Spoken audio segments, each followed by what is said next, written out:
Fala pessoal, bem-vindos ao canal Futebol Expressivo. Nós vamos estar aqui reagindo a como foi a semana da Libertadores lá em Guayaquil. Como que o povo equatoriano recebeu os times brasileiros, Flamengo e Atlético Paranaense. Essa semana que foi decisiva e o Flamengo conseguiu trazer o título para casa. Eu sou flamenguista, mas aqui nós falamos de todos os times e como a fama desses times na Libertadores, como foi. O Flamengo já estava um pouco mais conhecido, porque nesses últimos 3 anos, 4 anos, mas em três chegou bem nas finais. Um foi vice e dois foi campeão. E o Atlético Paranaense chegou pela primeira vez depois de muito tempo e também acabou sendo um pouco conhecido.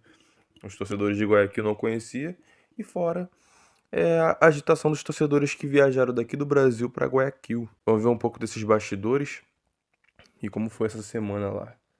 Vamos soltar. Uma coisa tipo, mas afinal é quem? Muita gente sabia do Flamengo, pouca gente sabia do Atlético, e eles falavam muito que a Copa que importa pra gente é a do mundo. A ansiedade do povo equatoriano com a Copa do Mundo, o retorno à Copa do Mundo. E tinha uma coisa que o equatoriano ele queria viver aquilo ali, queria viver o futebol, mas não sabia bem como. E ao longo da semana, se inscreva no canal, ele começa a mergulhar na experiência da final da Libertadores. E esse é o clima, a gente vai mostrando para vocês ao longo da programação aqui da ESPN.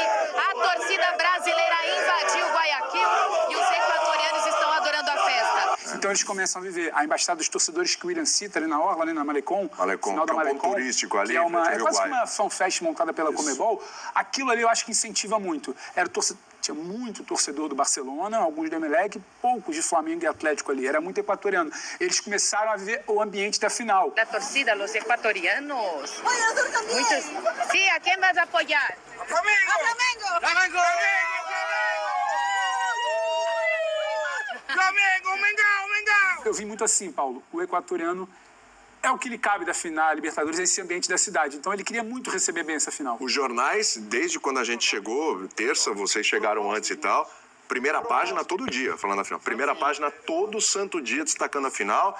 E o número de páginas dedicadas à final foi aumentando dia a dia, né? E eles pegando personagens equatorianos, jogadores do Barcelona, que já tinham vivido finais em 90, em 98, enfim, falando da final. Colocaram até um vidente lá pra falar da final e tal. O que o vidente falou? Queria saber agora. O seu José Alencastro, eu não esqueço o nome dele. José Alencastro, um vidente, disse que a final seria tranquila pro Flamengo, que o Flamengo ganharia de 2, 3 gols de diferença. Alencastro. Você Alencastro tem que... Ele foi muito além. Foi muito... A Lili assinaria essa piada, hein? A Lili assinaria Você essa roubou a piada dela. Ela é a única. Eu adorei. Ela é a única. Não, eu gostei. E falando só da recepção ali que eles fizeram para todos os brasileiros, era legal porque durante toda a semana eles pediam para tirar fotos com os brasileiros, não só os jornalistas, a gente estava lá, mas também os torcedores de Flamengo, de Atlético. Então eles falavam assim, sacaram na foto, e juntava todo mundo, e eles queriam tirar foto e recebiam a gente com um baita sorriso, abraço. Ai, foi muito demais.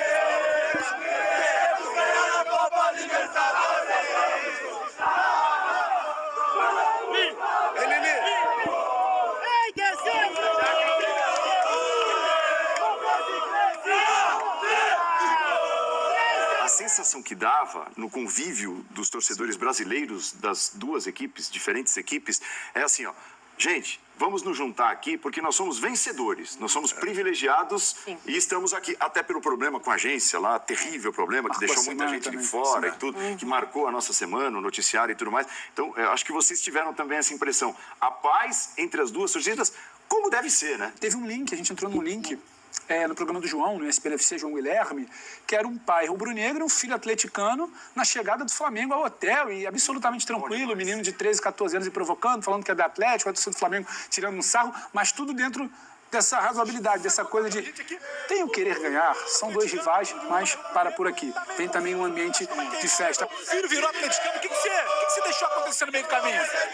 Rapaz, não sei aonde foi que eu errei, mas os tios dele influenciaram e acabou nisso aí. Mas o importante é que a gente tá aqui para torcer pelo Mengão e vai dar certo. Ô Vinícius, seu pai disse que ele não sabe onde ele errou. Ele errou ou acertou em deixar você ser atleticano? Acertou, o maior do Paraná. A coisa mais agradável que eu vi no primeiro dia, na chegada de falando de chegada, foi o Zinho dançando com a Fã de Esportes. Isso aí, pra mim, o melhor dos mundos. Será que vai pro ar? Estaria, viu? Azulzinho.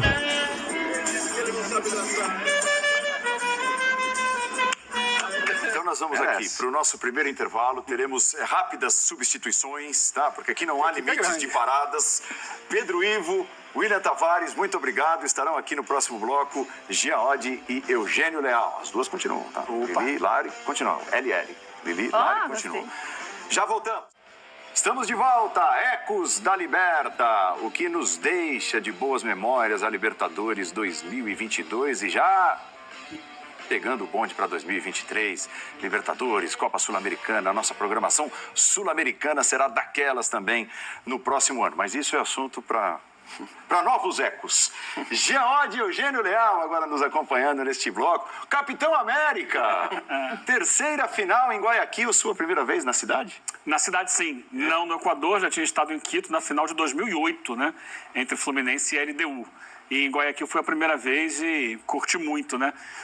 Eu sei que é muito difícil chegar nessas cidades, não só em Guayaquil, como em outras cidades da América do Sul. Mas eu fiquei muito feliz pela cidade ter conseguido realizar a final. E se ainda por cima você tem uma final entre dois brasileiros, é importante que você possa brindar outras partes do continente. Guayaquil é uma cidade que tem uma história linda, importantíssima na história da libertação da América.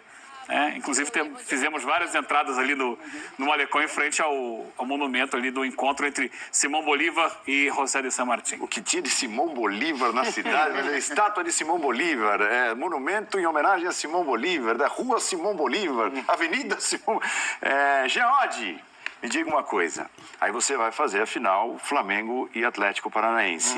O Flamengo, ele está mais perto do nosso editorial, Sim. do nosso dia a dia aqui. Mas, pelo menos eu, particularmente, me preparei, imagino que todos vocês da mesma forma, a torcida do Atlético tem de ser muito respeitada, né? Então, assim, é um desafio para a gente também, é um estudo, é uma preparação toda, você conseguir fazer de igual para igual. A cobertura da final. Desde o momento que todos nós desembarcamos em Guayaquil, todo mundo já sabia quais seriam os 11 titulares do Flamengo.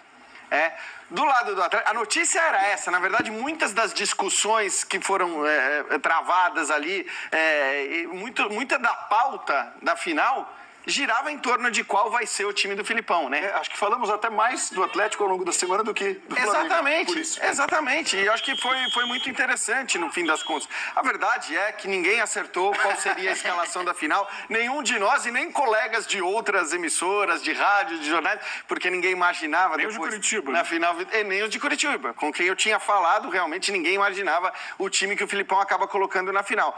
Mas acho que foi interessante e foi, a gente pode dizer sem medo nenhum, uma cobertura muito equilibrada em relação ao quanto se falou do Flamengo e ao quanto se falou do Atlético Paranaense. E é legal você falar isso, porque a gente teve realmente esse cuidado, não só editorial, mas como de logística, de estar nos dois treinos, nos dois hotéis, Perfeito. de estar em lugares em que tivesse torcida dos dois times, e não que a gente fosse beneficiar ninguém, mas a gente teve sim esse cuidado, porque a gente sabe que acaba reunindo, às vezes num ponto turístico, mais gente do Flamengo, mais gente do Atlético, mas a gente fez questão de estar em todos os lugares justamente por isso.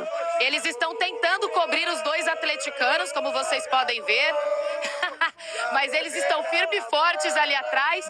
Trabalho do início do dia, às vezes assim, a gente tava jantando e a Lili falava, amanhã 7h30 tenho de estar em tal lugar. Eu falei, 7h30? Pois é.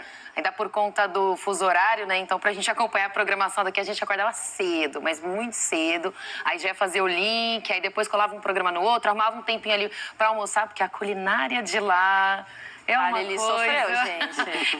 Eu sofri, assim, pela questão de, tipo assim, camarão, porque a Larissa comeu camarão não foi todos os minha. dias e eu não posso, porque eu sou alérgica, então eu só olhava. Esse aqui é meu prato de comida de hoje.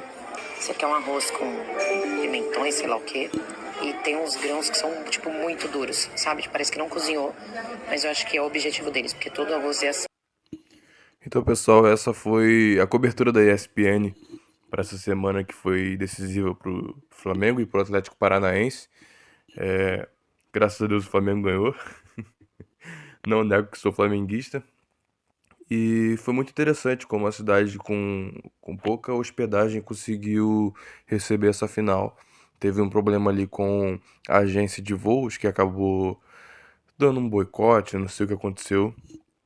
mas acabou atrapalhando alguns torcedores de irem ver o jogo lá em Guayaquil.